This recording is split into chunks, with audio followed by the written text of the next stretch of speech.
CJB 모닝와이드 월요일 순서 함께하고 계십니다. 지금 시각 7시 45분이 됐습니다. 자, 이번에는요, 이상대 PD의 시선으로 한번 이어가 보겠습니다. 오늘 퀴즈로 시작을 한다고요? 네, 그렇습니다. 네. 오늘 화면을 보면서 대체 이 사람들이 어떤 일을 하는 사람인지 맞추면 된다고 하는데요. 그런데 영상을 보시면서 약간 화가 날 수도 있다고 하니까 마음 잘 잡으시고요. 오늘의 주인공이 누군지 화면으로 만나보시죠. 가장 일 못하는 직원이다? 전 그림자. 국민의 머슴이라고 말하는 국민의 주인. 누구냐 너?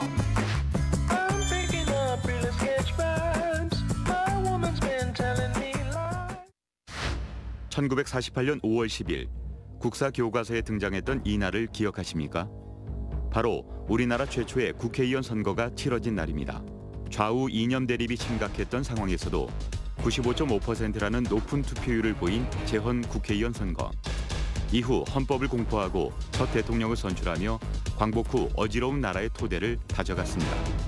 이날의 선거로 선출된 국회의원은 모두 198명. 역사상 최초의 국회의원이었던 그들의 각오는 국민을 섬기는 일꾼으로서 매일 쉬지 않고 일하겠다는 것이었습니다. 6전 7기부터 구선 도전까지 금배지를 향한 국회의원 후보들의 치열한 경쟁이 본격적으로 시작됐습니다.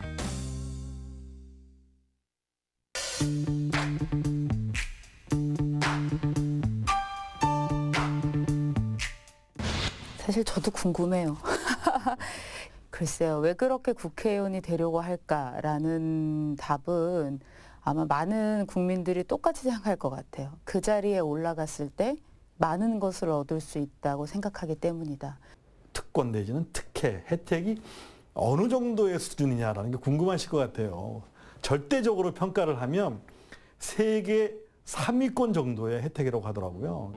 우리나라 국회의원은 세계에서도 인정받는 갑 중의 갑입니다. 손에 쥔 특권뿐만 아니라 보이지 않는 특혜도 어마어마하기 때문입니다. 이것이 바로 법조인, 의료인, 언론인, 기업의 사장까지 소위 성공한 사람인데도 국회의원 배지에 목을 매는 이유입니다.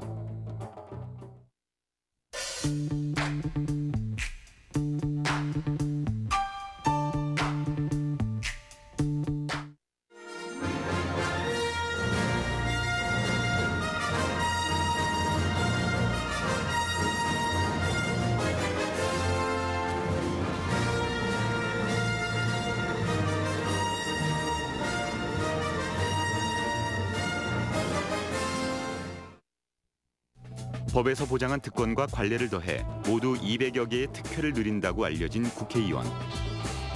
한 번 맛보면 절대 끊을 수 없다는 이 마약과도 같은 특권 중 가장 대표적인 것은 면책특권과 불체포 특권입니다.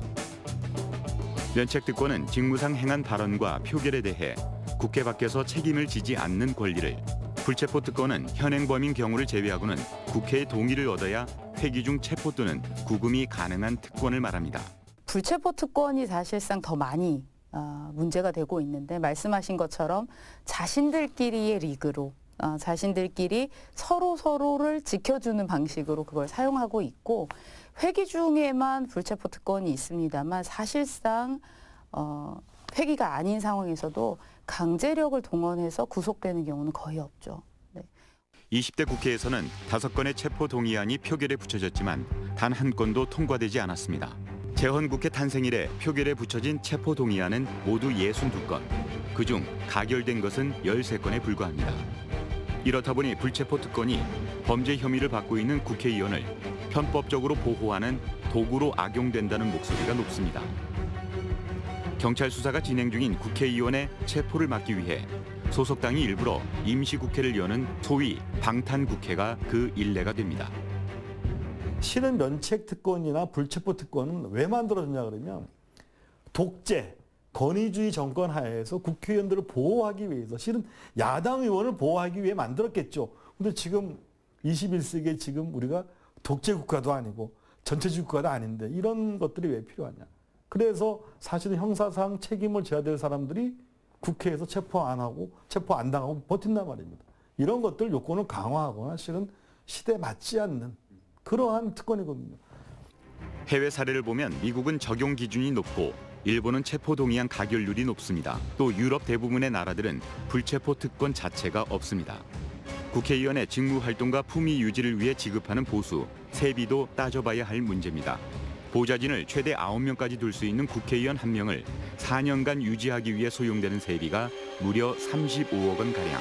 그중 월급만 해도 1인당 GDP의 5.2배로 다른 나라가 보통 2~3배 정도인 것에 비해 상당히 높은 수준입니다. 실제 국회의원들도 내가 도대체 왜 받는지도 모르는 수당들이 상당히 많습니다. 뭐 예를 들면 의정활동 지원비만 해도 한 달에 9천만 원이 나가거든요. 거기에다가 해외 시찰도 갈 수 있고. 예를 들자면 공항에서도 우리는 개개인이 다 수속을 밟고 소지품 검사도 하고 본인 확인을 다 하지만 그 사람들은 여권만 주면 대신해서도 가능하고 바로 VIP실에서 비행기를 탈 수 있고 비행기도 비즈니스로 탈 수 있고 더군다나 많은 보좌관을 거느릴 수 있고요. 이런 것들을 저희가 뭐 여러 가지 열거하자면 끝도 없을 것 같아요. 이뿐만이 아닙니다. 명절 휴가비에 자녀 학비 보조수당, 하다못해 유류비, 차량 유지비, 통신 요금까지 모두 지원됩니다. 국회의 헌법적 권능은 입법입니다. 하나의 법안이 통과되기까지 수많은 과정을 거쳐야 하는데 그 첫 단계인 검토 보고서만 해도 20대 국회에서는 2만 건이 넘었습니다. 해야 하는 일이 그만큼 많은 것입니다. 직장인들 사이 진리처럼 여겨지는 말이 있습니다. 받은 만큼 일해라. 대부분의 사람들이 받는 것보다 더 많은 일을 하고 있는 현실을 반영한 말일 텐데요. 국가와 국민을 위해서 일을 하라고 부여한 국회의원의 특권과 특혜, 그리고 일반 직장인의 4배 가까운 월급. 국회의원은 과연 받은 만큼 일을 하고 있는 걸까요?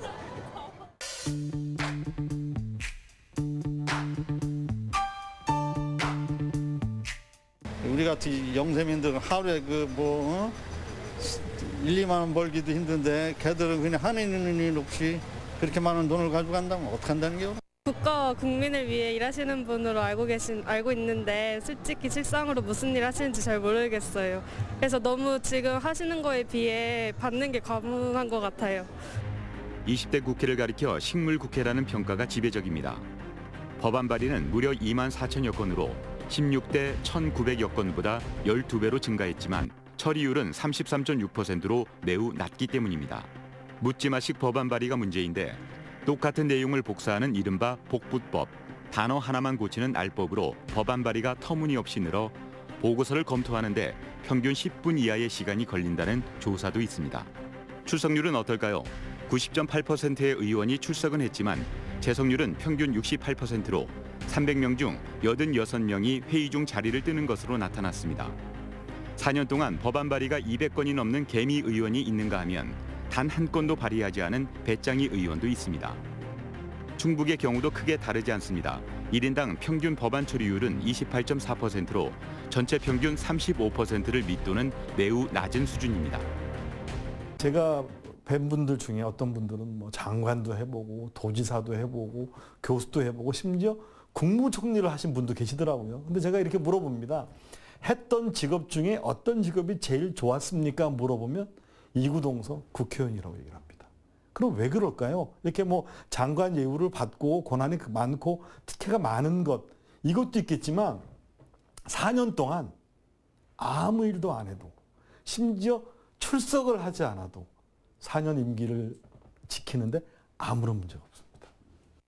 국민 대표자 회의의 줄임말인 국회가 해야 하는 일은 첫째도 입법, 둘째도 입법입니다. 하지만 법안 발의를 전혀 하지 않아도 또 구속되어 국회 출석이 불가능한 상황에서도 세비는 꼬박꼬박 지급됩니다. 국회만이 유일하게 무노동 무임금 원칙이 지켜지지 않는 겁니다. 국민들이 국회의원을 떠올리면 화부터 나는 이유 또 있습니다. 바로 연금 문제입니다. 18대 국회의원까지 65세부터 매달 최대 120만 원의 연금이 지급되는데 현재 여기 해당되는 전직 국회의원이 무려 380여 명이나 됩니다. 그럼 일반 시민이 한 달 120만 원의 연금을 받으려면 수급 전 얼마의 납입금을 내야 하는 걸까요? 120만 원을 받는다는 거잖아요, 수급을요. 네네. 이거 선생님 최고 금액으로 냈을 때도 힘들거든요. 국민연금에 따르면 최고 납입 금액인 43만 7천여 원을 35년간 납입해야 128만 원 정도를 받을 수 있다고 합니다. 노동자가 평생을 일하며 납입해도 불가능에 가까운 연금을 국회의원은 일하지 않아도 받아가는 겁니다. 이렇다 보니 국회의원에게 주어지는 특권과 특혜를 없애자는 분노에 찬 국민의 목소리가 높아질 수밖에 없습니다. 지금 보시는 이 책들은 어린이들에게 국회의원은 누구인가 친절하게 설명하는 동화책입니다. 이 책들에 우리가 국회의원에게 바라는 관료상이 그대로 투영되어 있습니다. 양심적이길 바라고 성실하길 바라며 국민의 이야기를 잘 들어주길 바라는 것이죠. 그리고 그들이 제 역할을 할 수 있게 만드는 건 결국은 국민의 손에 달렸습니다. 다음 주에는 국민들이 정치 무관심을 넘어 혐오까지 갖게 된 이유와 이를 해소하기 위한 방안은 없을지 정치의 계절을 맞은 국민의 시선을 따라가 봅니다. 네, 국회의원을 가리켜 선택적 제왕이라고 부른다고 합니다. 그러니까 국민의 선택을 받은 뒤에는 국민 위에 군림하려고 한다라는 의미라고 하는데요. 물론 그렇지 않은 국회의원도 많이 있습니다. 하지만 지금 이제 4.15 총선이 얼마 남지 않은 상황에서 국민들이 바라는 국회의원의 모습, 어떤 모습인지 다시 한번 생각을 해보게 되네요. 네, 국민 불신이 또 날로 깊어가는 요즘 과연 올바른 국회의원을 만드는 건 누구의 손에 달렸는지 다음 주 이상대 PD 시선도 많이 기대해 주시길 바랍니다. 네.